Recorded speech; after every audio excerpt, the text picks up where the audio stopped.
Entreprendre et réussir au Burkina Faso est une réalité. Et l'histoire qui ressort de ce film documentaire se veut la matérialisation de cette opportunité qu'offre le pays des hommes intègres.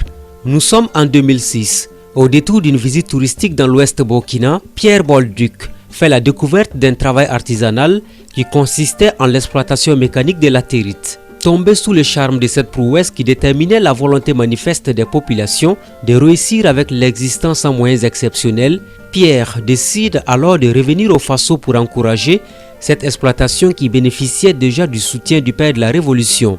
Après quelques années d'exploitation et d'expérimentation en compagnie d'un de ses amis, Pierre invente une machine à découper, d'abord avec une lame, puis avec deux.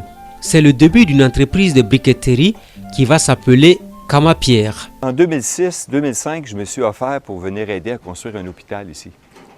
Puis lorsque je suis arrivé au Burkina, j'ai constaté que tout ce qui se faisait, c'était en parpaing, quoi. Et j'avais vu différents matériaux, l'adobe, les briques évidemment les briques de parpaing, mais j'avais surtout été emballé par les briques de latérite. Je trouvais que c'était un matériau qui était durable, qui était surtout thermiquement très bon pour la construction ici. Mais le fait de voir les gens dans les carrières, je trouvais que les briques n'étaient pas assez belles et bien taillées et qu'il était difficile de les avoir en grande quantité. Et c'est là que j'ai décidé d'inventer une machine pour couper ça. Et 3 ans plus tard, après avoir fait les premiers pas avec la machine, j'ai construit le fameux hôpital avec ces briques-là, quoi.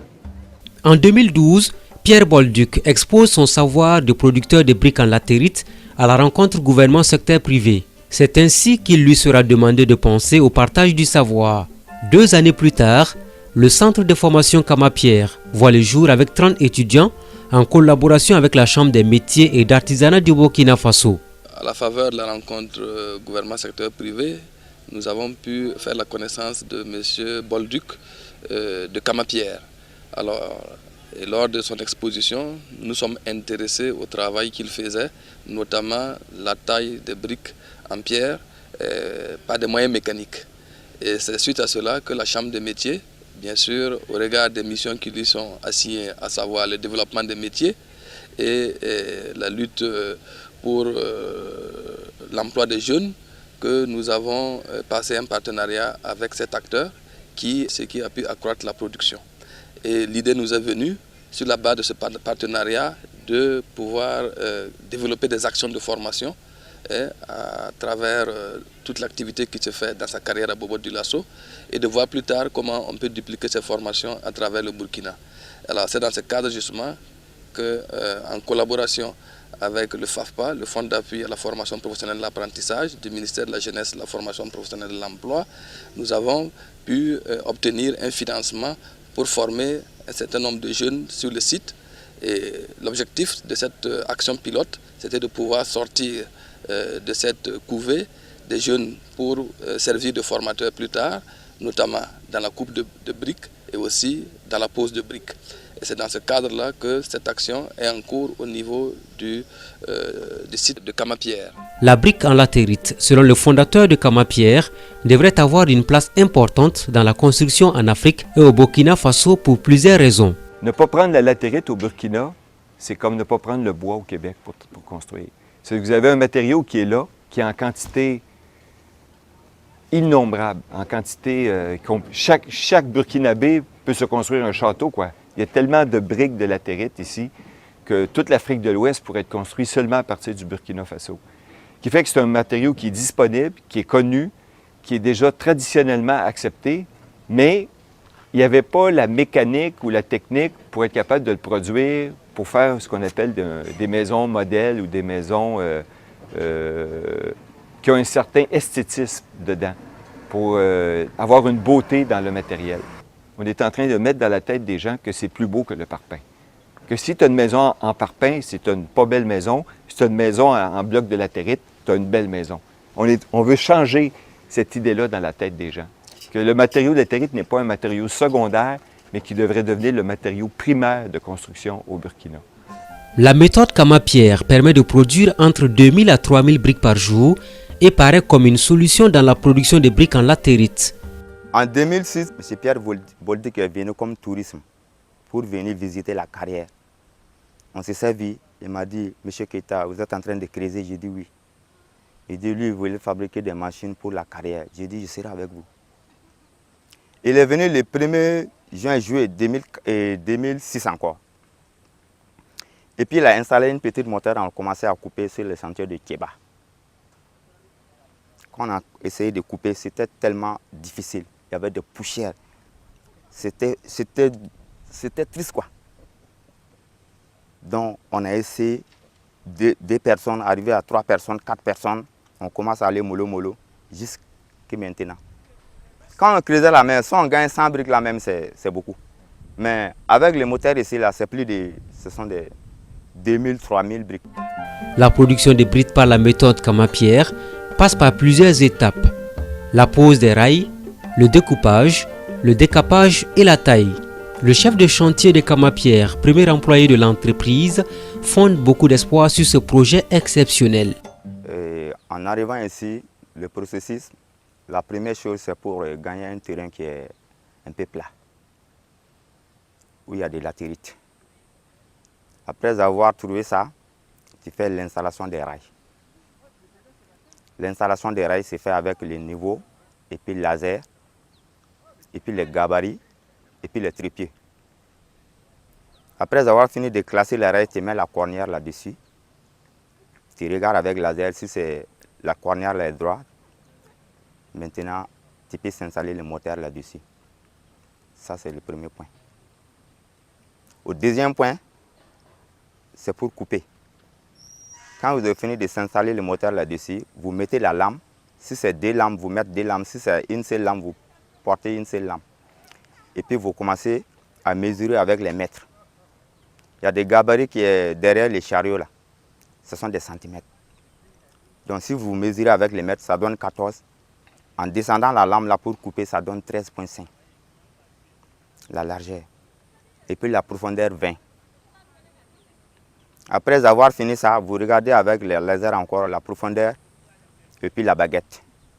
Vous mettez la baguette là au fond de la fente là, regardez si ça vaut 20.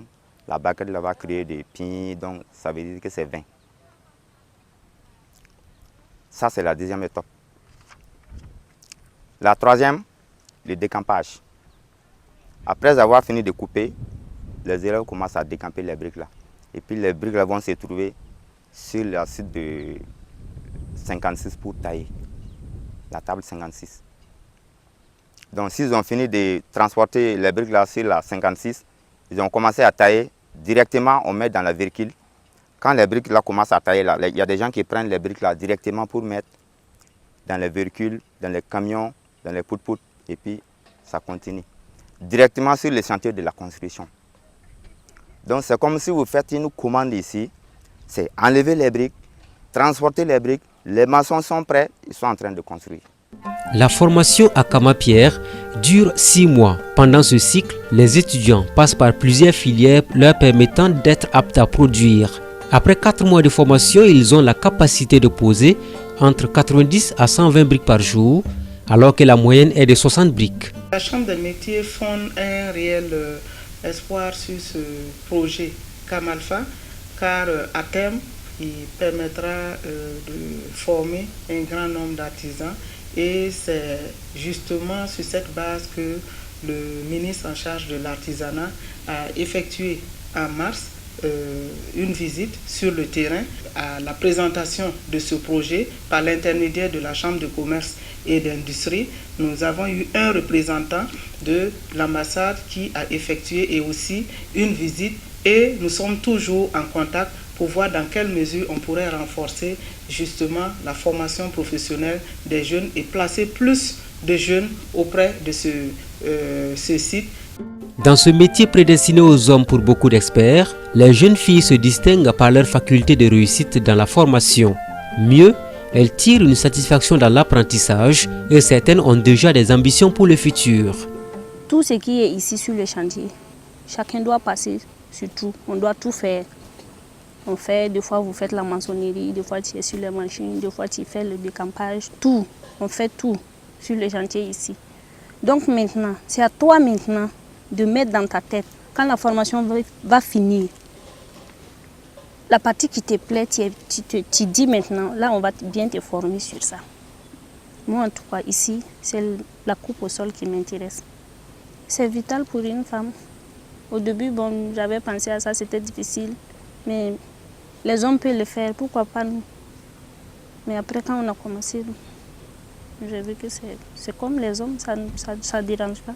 Comme il y a beaucoup de choses à faire en même temps, la formation, c'est peu pour que je puisse bien me former. Donc j'aimerais avoir plus de temps pour bien être bien formée, pour avoir ma propre carrière à moi, pour former d'autres personnes.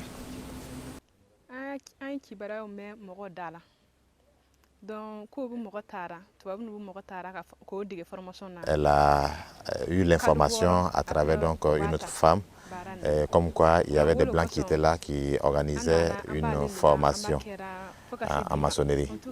Donc elle a donc choisi en tout cas de venir se faire former. Mais l'information aussi disait qu'après la formation, il y a une possibilité de recrutement après les 6 mois de formation. Donc elle est venue, en tout cas elle a appris d'abord à faire le découpage de briques, à faire les rails. Et il y a les différentes dimensions, 13.5, 28.5. Donc elles ont appris à faire ça. Parce qu'il faut que les briques aient en tout cas les dimensions normales. Donc après ça, maintenant elle a commencé à faire la construction. Et elle fait maintenant les murs. Son souhait serait en tout cas d'être responsable de chantier, faire une activité d'elle-même tant qu'elle est en bonne santé et qu'elle a la possibilité de le faire. Les briques produites à Kama-Pierre sont aujourd'hui utilisées dans la construction d'écoles, de centres de santé ou d'alphabétisation. Le promoteur nourrit de grandes ambitions. Son souhait, faire de l'ensemble des étudiants des salariés à la fin de leur formation. Le souhait du fondateur de Kama-Pierre et de ses collaborateurs est de mettre en place des sites de production de briques en latérite à travers tout le Burkina Faso.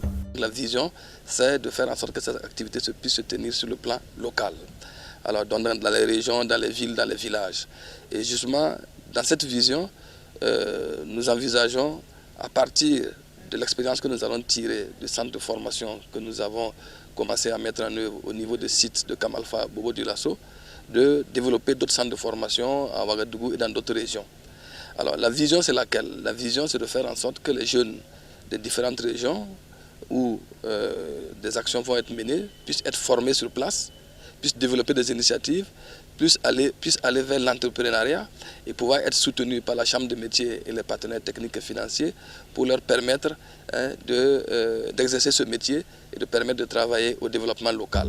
Kama-Pierre, accompagné par la Chambre des métiers et d'artisanat du Burkina Faso, est un exemple de réussite qui forge le respect et qui fait rêver pour des lendemains qui chantent au Burkina Faso.